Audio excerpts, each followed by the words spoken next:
নমস্কার বন্ধুরা, সাথী কিচেনের আবারও এক নতুন রেসিপিতে আপনাদের সবাইকে স্বাগত জানাই। আজকের রেসিপিতে বানিয়ে দেখাবো কাঁচা আমে টক ঝাল মিষ্টি মুখরোচক দারুণ স্বাদের লোভনীয় আচার। খুব কম উপকরণে ঝটপট বাড়িতেই তৈরি করে ফেলতে পারেন এই রকম লোভনীয় আচার। তাহলে আর দেরি না করে আসুন রেসিপিটি দেখে নিন। গরমকালে প্রচুর পরিমাণেই কাঁচা আম পাওয়া যায়, আর কাঁচা আমটা শেষ হয়ে যাওয়ার আগে এইভাবে ঝটপট তৈরি করে ফেলুন কাঁচা আমের আচার, আর দীর্ঘদিন সংরক্ষণ করে ফেলুন। এখানে আমি 3টে বড় মাপের আম নিয়েছি। আমের প্রথমে মুখের গাছের অংশটা বেশি করে কেটে বাদ দিয়ে তারপরে খোসাটাকে ভালো করে ছাড়িয়ে নিচ্ছি। আর আজকে যে আচারের রেসিপিটি শেয়ার করব, এই আচারের রেসিপিতে আচার কোনো রকম রোদে দেওয়ার ঝামেলা ছাড়া ইনস্ট্যান্ট বানিয়ে ফেলতে পারবেন।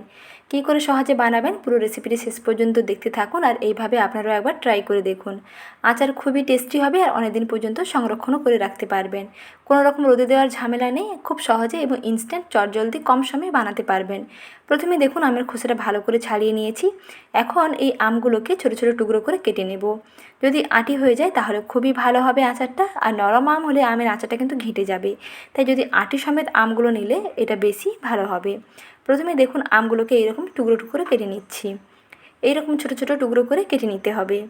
আর প্রথমে আমটাকে ভালো করে ধুয়ে পরিষ্কার করে নিয়ে তারপরে কেটে নেবেন। আম কাটার পরে কিন্তু আর ধোবেন না। আমের গায়ে যাতে জল না থাকে সেটা খেয়াল রাখবেন। এখন এই আমের টুকরোগুলোকে রেখে দিচ্ছি একটা সাইডে, একটু শুকনো করে নিতে হবে, মোটামুটি ফ্যানের তলায় রেখে দিলেই হবে। আর এখানে দেখুন কিছু মশলা নিয়ে নিয়েছি। গোটা মৌরি, গোটা পাঁচফোড়ন, গোটা জিরে, গোটা ধনে, শুকনো লঙ্কা। এগুলোকে শুকনো খোলায় ভেজে নিয়ে তারপরে ঠান্ডা করে গুঁড়ো করে নিতে হবে। আর আচারি মশলা একটু আধা ভাঙা করে গুঁড়ো করে নিলেই বেশি ভালো হয়। আমি স্টেপ বাই স্টেপ ভিডিওতে দেখিয়ে দিচ্ছি, তাই কোথাও স্কিপ না করে শেষ পর্যন্ত দেখতে থাকুন, আশা করি ভালোভাবে বুঝতে পেরে যাবেন। প্রথমে দেখুন শুকনো কড়াইতে গ্যাসের আঁচটা মাঝারিতে রেখে এই রকম কিছুক্ষণ নাড়তে হবে। মশলার কালারটাও দেখবেন বেশ চেঞ্জ হয়ে আসবে, লাল লাল হয়ে আসবে। তখন মশলাটাকে একটু ঠান্ডা করে নেবেন। ঠান্ডা করে নিয়ে মিক্সার গ্রাইন্ডারে কিংবা শিলনোড়ায়, যেটাই সুবিধা হয়, মশলাটাকে গুঁড়ো করে নেবেন। আর যে কোনো আচার বানাতে হলে এই মশলাটা রেডি করে রাখবেন। আপনারা আচারে কিংবা আমের চাটনি বানালে ব্যবহার করবেন, দেখবেন খুবই টেস্টি হবে আর সেন্টটাও দুর্দান্ত হবে। আচারি মশলা একেবারে রেডি হয়ে গেছে। এখন আচার বানানোর পদ্ধতিতে চলে যাচ্ছি। প্রথমে কড়াইতে সরষের তেল ভালো করে গরম করে নিয়ে 1 চামচ গোটা পাঁচফোড়ন দিয়ে দিলাম। তারপরে কেটে নেওয়া আমের টুকরোগুলোকে দিয়ে দিলাম। আমগুলোকে তেলের মধ্যে একটু নাড়াচাড়া করতে হবে। গ্যাসের আঁচটা একটু কমিয়ে রাখবেন। গ্যাসের আঁচ কমিয়ে নিয়ে এইরকম আমগুলোকে তেলের মধ্যে একটু ভাজবেন। আমের কালারটা একটু চেঞ্জ হয়ে আসবে আর আমটা একটু নরম হয়ে আসবে দেখবেন। তখন দিয়ে দিতে হবে এর মধ্যে স্বাদ মতো লবণ। এখানে 1/2 চামচ লবণ দিয়ে দিচ্ছি। মোটামুটি এখানে 500 গ্রাম আম আছে, 500 গ্রাম আমের ক্ষেত্রে 1/2 চামচ লবণ দিয়ে দিলাম। আর আগে থেকে যেহেতু এখানে কোনো রকম লবণ কিংবা হলুদ মাখানো নেই, তার জন্য এখানে হলুদ গুঁড়ো এবং লঙ্কার গুঁড়ো এবং লবণ এই পর্যায়ে দিয়ে আমগুলোকে একটু ভাজা ভাজা করে নিতে হবে।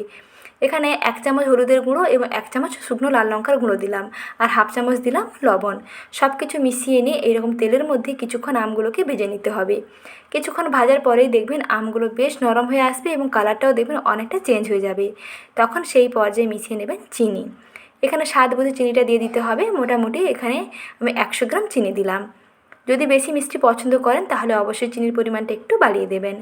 100 গ্রাম চিনি দিয়ে এইরকম দেখুন কিছুক্ষণ নাড়তে হবে। আর এই পর্যায়ে গ্যাসের আঁচ একেবারে কমিয়ে দিতে হবে। গ্যাসের আঁচ একেবারে কমিয়ে দিয়ে কিছুক্ষণ নাড়তে নাড়তেই দেখবেন এই চিনিগুলো খুব সুন্দর গলে যাবে। দরকার হয় এই পর্যায়ে গ্যাসের আঁচটা একটু বন্ধ করে রেখে দেবেন। চিনিগুলো গলে যাওয়ার পরে আবার গ্যাসের আঁচটা অন করে দেবেন। দেখুন প্রায় এখানে 2 থেকে 3 মিনিট একটু গ্যাসের আঁচটা বন্ধ করে রেখে দিয়েছিলাম। চিনিগুলো খুব সুন্দরভাবে গলে গেছে। এই রকম দেখুন চিনিটা কিন্তু অনেকটা পাক হয়ে আসছে। এই পর্যায়ে মিশিয়ে নিতে হবে আচারি মশলা। প্রথমে অর্ধেকটা আচারি মশলা দেবেন, তারপরে কিছুক্ষণ কষাবেন। তারপর সবশেষে বাদবাকি যে আচারি মশলা থাকবে সেটা সব শেষে দেবেন। তাহলে আচারের টেস্টও দুর্দান্ত হবে আর আচারের ফ্লেভারটাও খুবই সুন্দর লাগবে। এর যে আচারের মশলার যে সেন্টটা তা থাকবে, তার জন্য কিছুটা মশলা সব শেষে দেবেন। বেশিরভাগটা এখানেই দিয়ে দেবেন। দিয়ে কিছুক্ষণ কষাবেন। মশলাগুলো ভালোভাবে আমের মধ্যে ঢুকে গেলে এবং সব শেষে দেবেন আরও বাদবাকি আচারি মশলা। এইভাবে গ্যাসের আঁচ একেবারে কমিয়ে কিছুক্ষণ কষাতে থাকবেন। দেখবেন বেশ সুন্দর কালারও চলে আসবে আর একেবারে গ্রেভি চলে আসবে। খুব সুন্দর ঘন হয়ে আসবে। দেখুন তেলের সঙ্গে চিনিটা খুব ভালোভাবে মিশে গেছে। কিছুটা গ্রেভি এরকম একটি বাটির মধ্যে আমি তুলে দেখিয়ে দিচ্ছি। দেখুন তেল আর মশলাটা দেখুন সম্পূর্ণ আলাদা হয়ে আসছে। তাহলেই বুঝতে পারবেন যে আচারটা প্রায় রেডি হয়ে আসছে। আর এই আচার কিছুদিন সংরক্ষণ করে নেওয়ার জন্য এর মধ্যে আমি 2 চামচ ভিনিগার দিয়ে দিলাম। আচার যদি বেশি দিন ভালো রাখতে চান তাহলে এর মধ্যে 2 চামচ ভিনিগার দিয়ে দেবেন। তাহলেই দেখবেন আচার অনেক দিন পর্যন্ত আপনি রেখে খেতে পারবেন। আচার নষ্ট হয়ে যাওয়ার কোনো রকম ভয় নেই।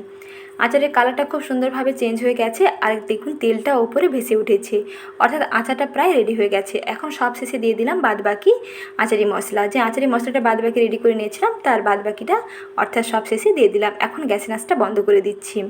আচার দেখুন একেবারে রেডি হয়ে গেছে। এখন একটি প্লেটে সার্ভ করে নিচ্ছি। দেখেই বুঝতে পারছেন যে আচারটা কতটা লোভনীয় হয়েছে। এইভাবেই আপনারা বাড়িতে তৈরি করে ফেলুন টকঝাল মিষ্টি মুখরোচক কাঁচা আমের ইনস্ট্যান্ট আচার। রোদে দেওয়ার ঝামেলা ছাড়াই খুব সহজেই তৈরি করে ফেলতে পারবেন কম সময়ে কাঁচা আমের আচার। আচার প্রথমে ভালো করে ঠান্ডা করে নিয়ে তারপরে কাঁচের বয়ামে ভরে রেখে দেবেন, দেখবেন দীর্ঘদিন ভালো থাকবে। এইভাবেই বানিয়ে ফেলুন টকঝাল মিষ্টি মুখরোচক কাঁচা আমের আচার। আর আজকের রেসিপিটি ভালো লেগে থাকলে ভিডিওটিতে প্লিজ লাইক করবেন, সঙ্গে চ্যানেলটিকে সাবস্ক্রাইব করে নতুন বন্ধু হয়ে সঙ্গে যুক্ত থাকবেন। ভালো থাকবেন। আবারও শীঘ্রই হাজির হচ্ছি নতুন রেসিপি নিয়ে। রেসিপি দেখার জন্য ধন্যবাদ।